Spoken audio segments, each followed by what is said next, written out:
Amigos, bienvenidos a esta segunda parte de este episodio del consultorio donde estamos hablando de perimenopausia y menopausia. Y continuamos esta conversación. Les recomendamos que busque la primera parte, que nos vamos poco a poco explicando qué es esto de la perimenopausia en las mujeres, cuándo comienza, cuáles son los síntomas, cuáles son las hormonas que se afectan. Y ahora nos vamos a concentrar un poco en qué pasa después de eso. Y si es necesario, pues traemos también el tema para tener los mejores contextos posibles. Continuamos en la conversación con la doctora Josefina Romaguera, profesora de recinto de ciencias médicas, experta en estos temas. En el podcast anterior nos quedamos hablando sobre los hombres. Sí.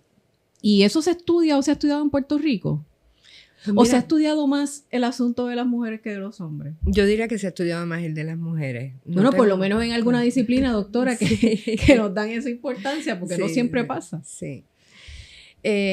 Como estábamos hablando anteriormente, como al hombre le viene la andropausia mucho más tarde, alrededor de los 70, y a la mujer pasa alrededor de 30 años posmenopáusica, pues como que se le da más énfasis a la menopausia, pero sí hay estudios de hombres y se habla de reemplazo hormonal y todo en los hombres. Pero en otra etapa.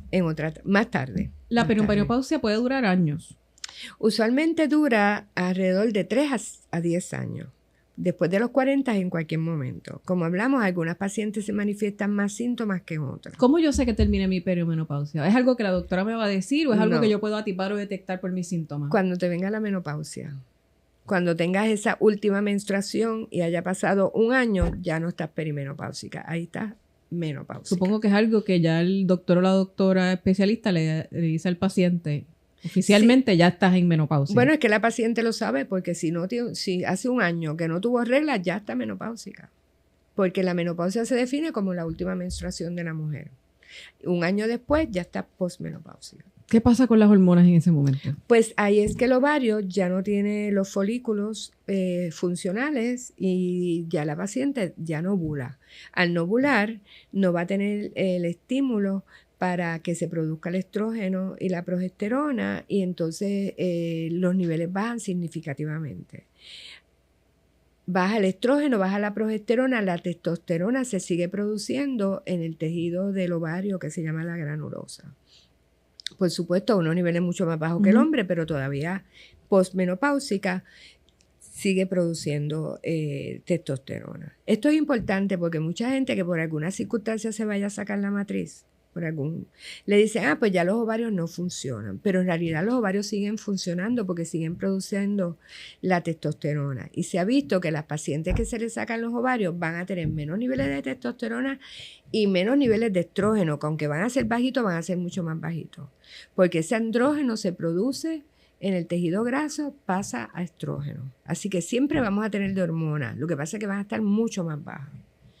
Me surge la curiosidad, en el caso de las mujeres que por situaciones médicas tienen que removerse algunos órganos reproductivos, ¿qué órganos pueden cambiar el juego o me pueden adelantar la menopausia? Sí. Bueno, se ha dicho que cuando sacamos la matriz y dejamos los ovarios, la circulación del ovario se afecta a algo, así que te puede venir la menopausia un poquito más temprano, pero no mucho. Se dice que alrededor de 1 o 2 años. Cuando te sacan los ovarios, ya estás menopáusica en el momento en que te lo saques. Y ese periodo es bien importante porque eso es lo que se llama la menopausia inducida, que puede ser inducida o porque te saquen los ovarios o porque tengas quimioterapia o radioterapia que te afecte el área de los ovarios. Wow. En esas pacientes es bien importante darle tratamiento porque esas son las pacientes que tienen más probabilidad de tener osteoporosis y problemas cardiovasculares a edades mucho más tempranas.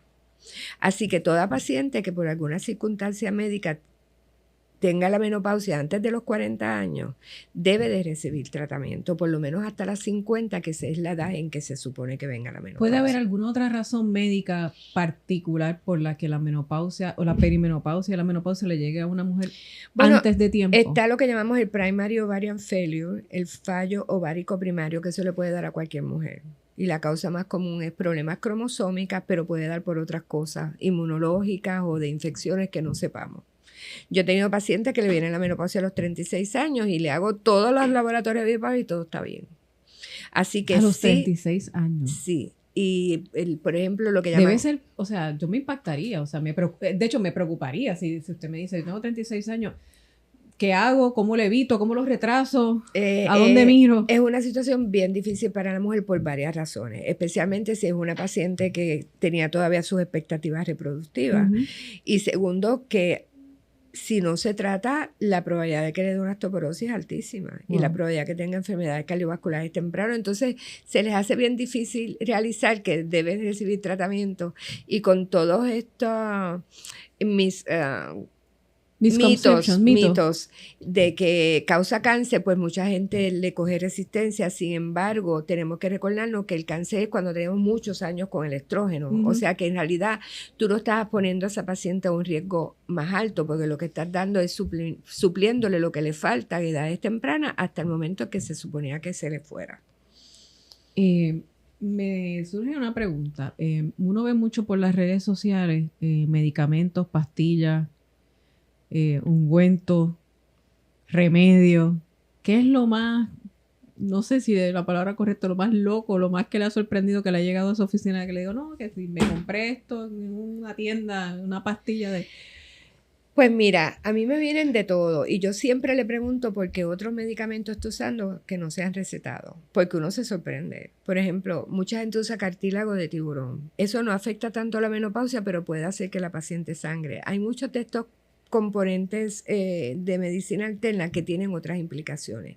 Y a mí siempre me gusta ver qué es lo que usa. Hay dentro del Instituto Nacional de Salud, existe uno que se llama de medicina complementaria. Y ahí uno puede buscar lo que está usando y cuáles son las complicaciones que están asociadas. Porque en Europa, cualquier cosa que sea de medicina complementaria te dice los riesgos. Aquí no te dice ningunos riesgos. No es como el medicamento que si tú te vas a tomar una aspirina tiene 2 páginas de todo lo que te puede dar. Aquí nada complementario te dice cuáles son los efectos secundarios. Nos enteramos cuando llega a sala de emergencia o cuando llega descompensado a algún especialista. Por eso que yo siempre le digo a la paciente, si vas a usar algo, tráemelo para ver qué es lo que tienen. Y uno por internet puede ver cuáles son las cosas asociadas a esos medicamentos. Cartílago de tiburón. Cartílago de tiburón no usa. Así que, en términos generales, no es que todo lo que hay en el mercado sea inadecuado, es que tenemos que evaluar bien qué es lo que estamos haciendo y siempre díganles a sus médicos las cosas que están usando. ¿Qué otra cosa ha visto? Bueno, he visto tantas cosas que se ponen en la vagina. Tesis de todo tipo, de todo tipo. Y muchos... Y pueden haber tesis que interfieran, ¿verdad? Porque definitivamente. Como el Black Cohosh viene también en té, los té negros, los té verdes. El té verde es muy bueno para todo lo que tiene que ver con la inmunidad de la paciente. O sea que hay que asesorarse de las cosas. Se ponen muchas cosas en la vagina que no necesariamente... ¿Cómo qué, por ejemplo? Sea... Pues muchos supositorios de cosas que no son para la vagina que hacen las pacientes, como de KOH, cosas que leen por cualquier lado y lo usan y a veces te puede causar irritación y otro tipo de síntomas. Así que yo digo que es importante que compartan con su médico las cosas que está usando y que use un recurso de redes sociales que sea adecuado, porque yo creo que ese es el problema más grande que tenemos, que tú te metes en las redes sociales y hay tantas cosas que tú no sabes cómo discriminar. Por ejemplo... Y esa persona que está ahí, o sea, incluso aunque diga que estudió medicina, no estamos viendo las certificaciones, a menos que es una persona, ¿verdad? Como la doctora, que sabemos que está aquí, que es profesora, pero como las redes sociales se alimentan de todas partes del mundo. Yo te diría que a mí lo más que me preocupa... ¿Quién rayos te está diciendo qué? Sí, que mucha gente se deja llevar por lo económico, aún después de su profesión, y en realidad ponen las cosas un poquito fuera de perspectiva. Como que promueven todas estas cosas sin tener una base científica de un estudio que haya documentado las cosas. Y yo me imagino que eso también puede complicar la situación de cada paciente. En Puerto Rico, pues lamentablemente tenemos muchos pacientes con más de una condición, más de 500,000 de diabéticos, por mencionarlo. Por mencionar algo. O sea, que eso quisiera que no tuviéramos nada, eso pero es otro punto. Tienes hipertensión, eres diabético, y entonces tú te metes todas estas cosas y no sabes qué... Ese es otro punto que hemos perdido mucho en la medicina, ver al paciente como un complejo completo. Y va el cardiólogo y le ve el corazón, va el endocrino y le ve la diabetes, pero tiene que haber un médico. Y para dar hormona tú tienes que ver la paciente completa. Tienes que ver cuál es el riesgo cardiovascular, cuál es el riesgo de cáncer.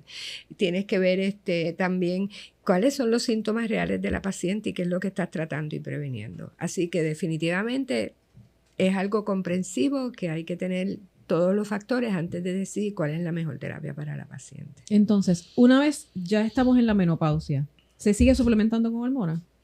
Bueno, ahí es que hay que sentarse con la paciente a ver qué síntomas tiene y cuáles son sus expectativas. Como te dije en el otro podcast, hay un 15% de las mujeres que pasan por la etapa y no se enteraron de nada y siguen por ahí, no usan nada y se sienten bien. Gloria a Dios. Gloria a Dios. Hay otras, como yo, que pasamos por muchos síntomas y tenemos que estar haciendo ajustes a través de nuestras vidas para definir qué es lo que necesitamos. Si vamos a usar hormonas, el momento más adecuado para usarlo después de una buena evaluación es bien cerca del momento de la menopausia. Porque los estudios científicos dicen que si mientras más tiempo pasa después de la menopausia, el riesgo cardiovascular y el riesgo, aumenta significativamente con el uso de reemplazo hormonal. Así que si pasaron 10 años después de la menopausia y no empezaste las hormonas en esos 10 años, no se recomienda usar terapia hormonal porque sube significativamente el riesgo de problemas cardiovasculares y de trombosis, de tromboembolia. Así que esa paciente no debe usar hormonas. Si es una paciente que está cerca de esa ventana que le llamamos, pues se hace la evaluación y a base de los síntomas se trata. Yo te diría que lo más que afecta a las mujeres en esa, ya cuando estamos menopáusicas, que ya se fue la regla y ya pasó por la perimenopausia, es los problemas vaginales, los genitourinarios. Son pacientes que tienen resequedad vaginal, que les molesta tener relaciones. Y eso es como consecuencia de la falta de estrógeno. De la disminución. Porque la piel de esa área de la vagina es bien dependiente de estrógeno. Así que se ha visto 3 cosas. Primero que nada, que si es una paciente que tiene una vida sexual saludable, usualmente con estar teniendo relaciones sexuales es suficiente para que esa vagina se mantenga. Muchas pacientes aún así pues se sienten muy resecas y se pueden usar lubricantes que vienen vaginales y si no, lo más efectivo es estrógeno vaginal. Y ese estrógeno vaginal lo podemos poner en tabletas, en crema y en el famoso anillo que habíamos hablado anteriormente. Y lo bueno que tiene es que cuando la paciente se trata, que el tratamiento después de 6 semanas, la paciente va a tener una buena lubricación, una buena elasticidad y no va a tener problemas al tener relaciones. Muchos problemas de la falta de deseo sexual tiene que ver también con que la mujer le duele cuando tiene relaciones, así que muchas veces resolvemos también. Es una sintomatología del físico, fisiológica. Ajá, que se manifiesta. Y también, por ejemplo, muchas personas tienen urgencia, frecuencia urinaria y con el estrógeno vaginal, eso también te trata la vejiga y mejora mucho los síntomas urinarios. O sea, que afecta mucho la urgencia de las ganas de ir al baño frecuentemente. Es urgencia de ir al baño, no es incontinencia urinaria. No puedes tener incontinencia, pero ya incontinencia y eso es otra cosa. Es otra cosa. Okay. Aunque muchos casos de incontinencia sencilla con el estrógeno pueden mejorar.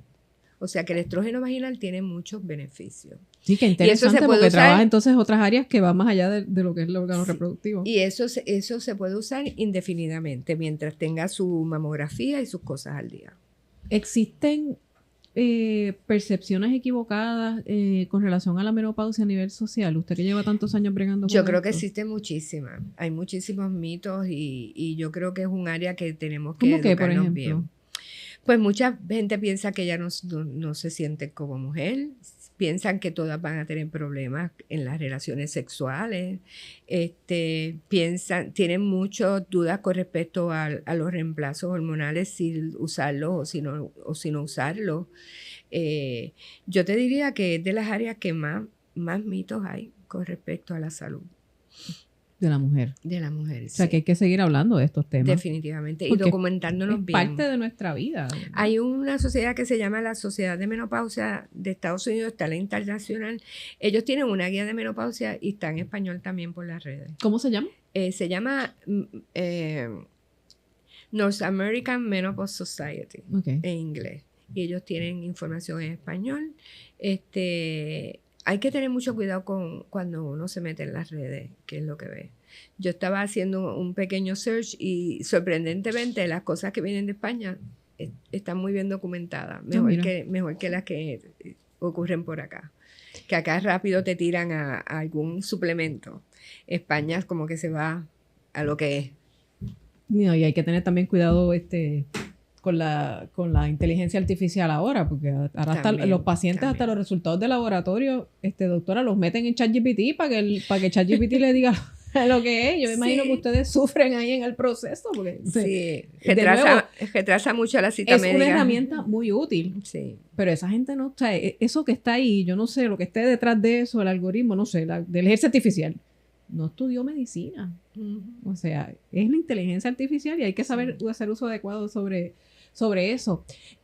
Las mujeres le preguntan si van a subir de peso cuando llegan a y menopausia. Sí, todas me preguntan. Y la menopausia no sube de peso. Lo que sube de peso es que comemos lo mismo y gastamos menos energía con el envejecimiento. Eso es un proceso usual. Según envejecemos, comemos lo mismo y gastamos menos calorías. Entonces, usualmente dejamos de hacer ejercicio, no estamos más tiempo sedentarios y entonces seguimos comiendo lo mismo y todo eso es lo que hace que entonces subamos mucho de peso. Me imagino que preguntan se ha mucho visto eso. que el reemplazo hormonal no se ha visto que aumente de peso ni la menopausia como tal. Es más, los otros estilos de vida asociados al periodo. O sea, no afecta el metabolismo. No afecta en la menopausia como tal es más el envejecimiento que la menopausia. Okay. O sea, sí, según tú envejeces, va a haber unos cambios en metabolismo, pero no por la falta de estrógeno, sino por el proceso de envejecimiento. Y por inactividad física. Y por inactividad física. La gente lo da como por hecho. Llegué a cierta etapa, pues ahora se me va a hacer más difícil bajar de peso. Es difícil bajar de peso según envejecemos, por lo que hablamos, pero no tiene que ver con la falta de estrógeno. Ok, o sea que no se debe a eso en específico. No se debe a eso en específico. Y en ese sentido, obviamente las mujeres... naturalmente, no voy a tapar el sol con una mano, viven preocupadas por su peso, no quieren aumentar de peso, quieren verse bien, aunque realmente lo más importante, claro que nos queremos ver bien, pero lo importante es por dentro, sentirnos bien. Definitivamente. Las dos cosas son importantes. Con este auge de las inyecciones para rebajar, esto es bien nuevo, no deben haber estudios todavía entre esta etapa de la vida. No tenemos estudios. Y yo ponerme una inyección de estas, no sé, esas inyecciones que te pongas en más del 90% van a funcionar, porque se ha visto. El problema que tenemos con esos tratamientos es que tan pronto lo dejas, ¿qué pasa? Vas para atrás. Es como las bariátricas. Tú te haces una cirugía bariátrica y si tú no cambias estilos de vida, vuelves a las 300 libras que tenías antes. Estos medicamentos, por experiencia de todas mis pacientes que van a la oficina, entonces tú te vas a gastar casi 1,000 pesos mensuales en estar en tu peso. Si no haces cambios de estilos de vida, vas a volver a caer en tu peso anterior. Pero hasta ahora afectan o interfieren con el proceso perimenopáusico y menopáusico. No tenemos esa data. No sabemos. No tenemos esa data. O sea, que no sabemos. Ahora, lo último que leí es que tienen una consecuencia a nivel de la visión. Ahora que va a empezar a salir todo eso, porque eso no llevamos tanto tiempo usándolos. Falta mucha información. Para entonces poder llegar a esa determinación. Sí. Pero entonces, usted sí ha tenido pacientes que están usando estas inyecciones. Sí, yo tengo muchísimas pacientes y ahora está tan de moda que las usan muchas. Las usan muchas nenas jóvenes, que son las más que me preocupan. Ajá. Porque están en etapa reproductiva temprana y ya se están metiendo ese tratamiento que lo usan consistentemente y no sabemos qué consecuencia tiene eso a largo plazo. Ahora mismo no está la información. Trae un tema bien interesante, sí. Que no necesariamente tiene que ver con menopausia y perimenopausia, pero sí mujeres jóvenes que están usando estas inyecciones. De hecho, más allá de las inyecciones para rebajar, también... Eso puede ser un tema para otro podcast. Que están usando Botox, otras le llaman baby Botox, imagínense. Sí. Bien jovencita. Si no sabemos al final del camino cómo va a terminar todo esto. Eso es una toxina. Son presiones sociales que llevan a la mujer a este tipo de cosas. Sí, pero definitivamente los tratamientos vinieron para quedarse porque son súper efectivos y a la larga vamos a tener más información. Pero ahora mismo esa información no la tenemos. ¿Cómo esos medicamentos interfieren con la etapa reproductiva de la mujer? O sea que por esa razón no se puede decir si está indicado o contraindicado porque no tenemos una base que nos diga si lo está o no. No tenemos. La indicación es para rebajar y eso ya está aprobado. Lo que a mí me preocupa es que mucha gente lo usa y no se da cuenta que si no tienes tus cambios de vida, de estilos de vida saludables, a la larga vas a seguir rebotando al peso. Y bueno, eso lo hemos hablado. De hecho, tenemos un podcast sobre las inyecciones para rebajar que estuvimos entrevistando a la endocrinóloga Zahira Lugo sobre todo esto de las inyecciones y cómo funciona. y los últimos estudios que me parece que salieron en la revista británica The Lancet con relación a esto de las inyecciones para rebajar.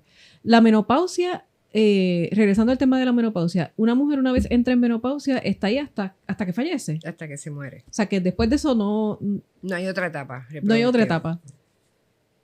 Desde el punto de vista reproductivo no hay otra etapa.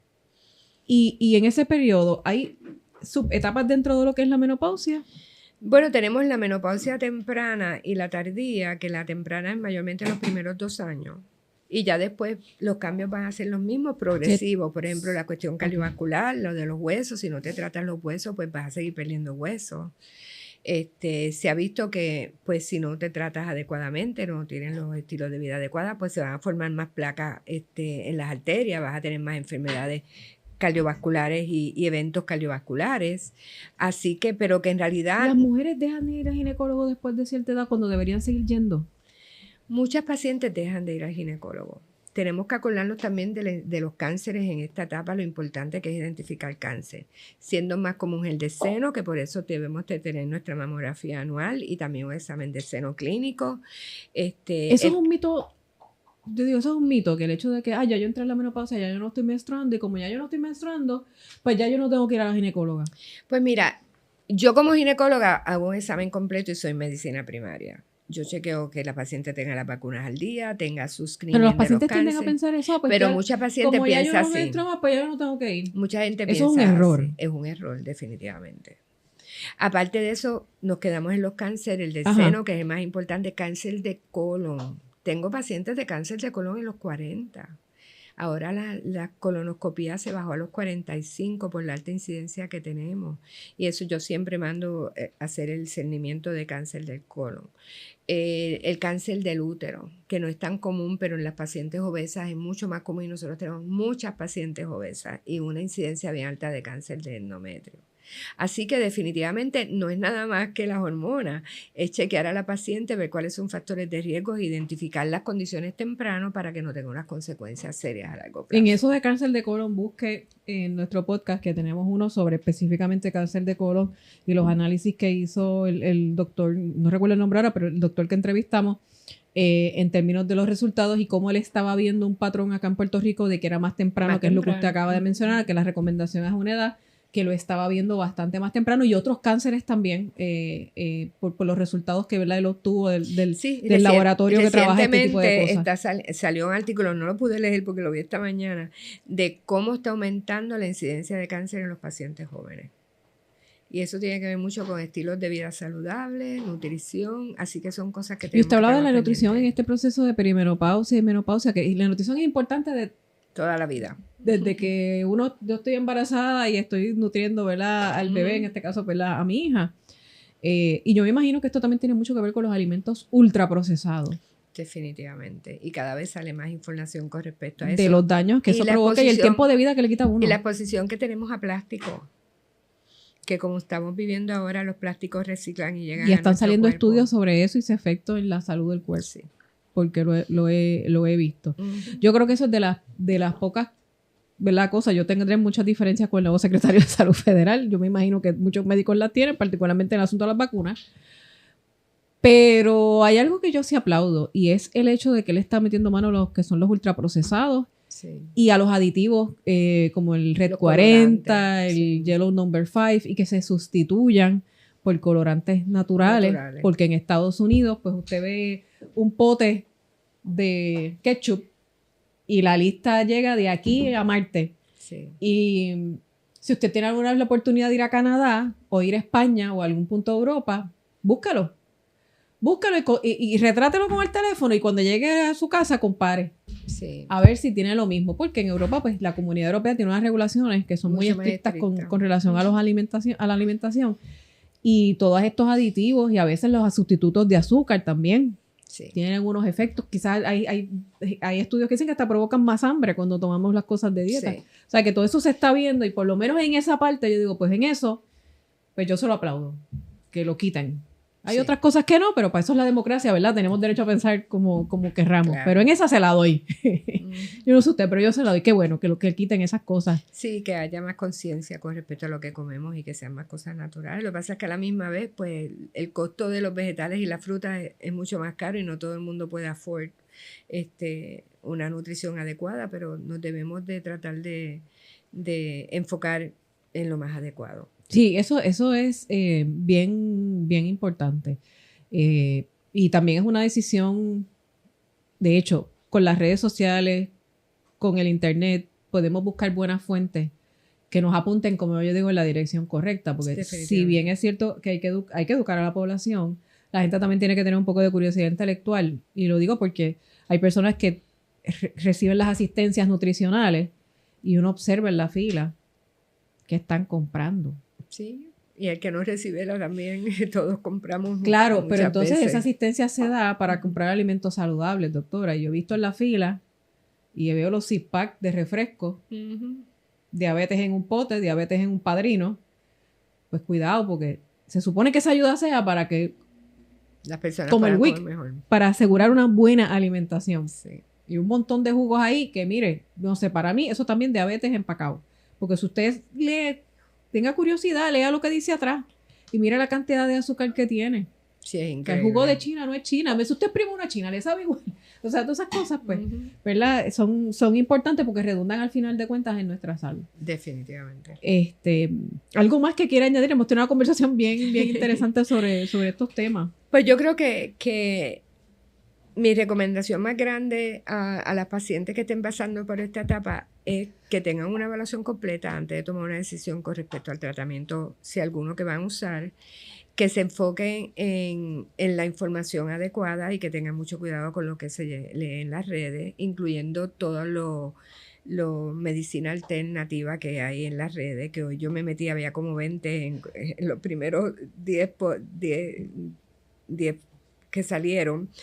Y lo tercero es que tengan una evaluación anual que sea comprensiva, que incluya todas las cosas que hemos hablado, no solo la nutrición, el peso, la presión, sino también chequear los estilos de vida y todos los factores de riesgo para que la paciente pueda tener una evaluación adecuada. Y que mi mejor receta es el ejercicio para todo. Pues gracias por recordarme, pues llevo como 2 semanas sin montarme en la máquina. Así que ya usted está dando el reminder de que yo tengo que volver otra vez a montarme en la remadura para uno seguirse ejercitando, porque es bueno y queremos estar saludables. Gracias, doctora Josefina Romaguera, por estar con nosotros. Pues gracias por la oportunidad. Orientándonos sobre este tema. Amigos, hasta aquí el consultorio será hasta la próxima.